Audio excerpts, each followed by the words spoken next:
Illinois recently announcing it will raise taxes on sports wagers, and sports betting platform DraftKings introducing a 50-cent transaction fee per bet in Illinois in response.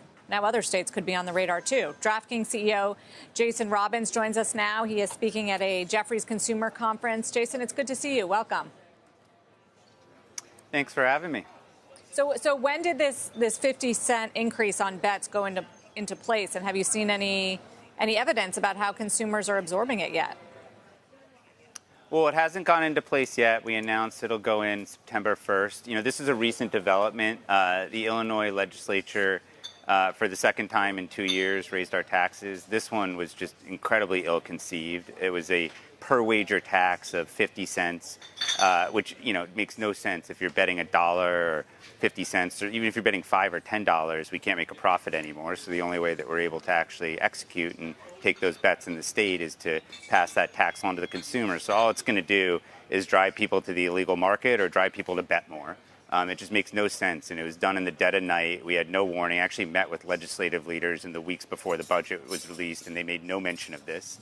So it's sort of crazy how it all went down, but unfortunately they made that decision, and now in order to be able to, you know, actually offer the product in the state, this is something that we unfortunately have to do, and hopefully, you know, there'll be some blowback and they'll reconsider.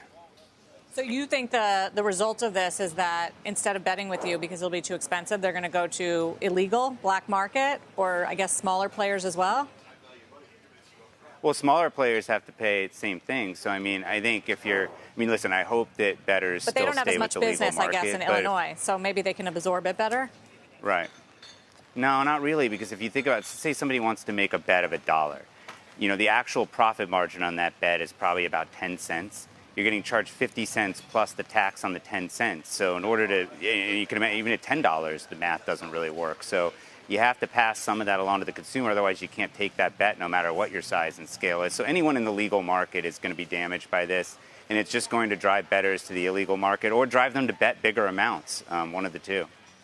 Jason, it's hard to believe this came as a surprise to the industry. Just strategically, we know that when you grow a new business out of nothing, the states are going to see the money. They're in need as well. They're going to go after it through taxes. Was there always sort of a playbook as to when this day would come? Well, I think it's an education issue. I think some of the people making these decisions don't understand that they're not taxing our profit. They're actually taxing our revenue. They're not even taxing our revenue. They're taxing our gross receipts. So effectively, you know, in Illinois, it becomes a very, very large percentage of the revenue, which means that any investment in product or any other parts of the business have to get cut back. You know, obviously, that's something that I think we need to do a better job educating. But, you know, I think that's largely part of the issue. And I think part of it also is that up until now, you know, it's only been a handful of states. And I think that what you're seeing is that states are in budget crises and they're looking at things like this. They're also looking at iGaming legalization, and more states are looking at sports betting legalization, which is great, too. So I think you'll see benefits as well as some of these tax increases. But ultimately, it's the consumer that's going to pay, because whether it gets passed along in the direct form that is happening in Illinois, or whether it comes in the form of incentives cuts or budget cuts to fixed costs like product development, it's going to ultimately hurt the customer and drive activity to the illegal market that pays no taxes, provides no consumer protections, you know, easy for minors to get on and bet, you know, all sorts of things that we don't want. That was the exact purpose of legalizing and regulating this industry in the first place. Do you see other states following suit? Well, so far, thankfully, it's only been a handful of states. I think most policymakers get it. And understand that you have to keep taxes at reasonable rates in order to be able to have the industry succeed and compete against illegal operators.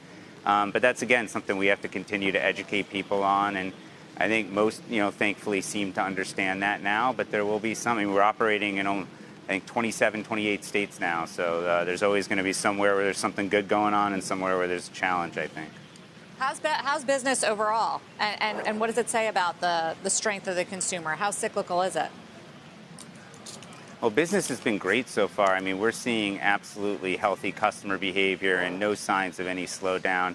Obviously, we're still in an early growth phase of the industry, so hard to kind of to be able to unmask anything that might be happening when you're seeing strong growth rates, underlying growth rates. But we also look at all sorts of customer level metrics. what's the bet frequency, average bet size, how often and how many sports people are engaging with, all sorts of things. And every metric we look at looks like it's in line or better than expectations. So I think from that standpoint, feel great about how we're doing with the customer. People love the product. Retention numbers are fantastic. We have great feedback from the customer satisfaction side. It's really, I think, great story on that front. Jason, thank you for the update today at the Jefferies conference. We appreciate it. Thanks for having me.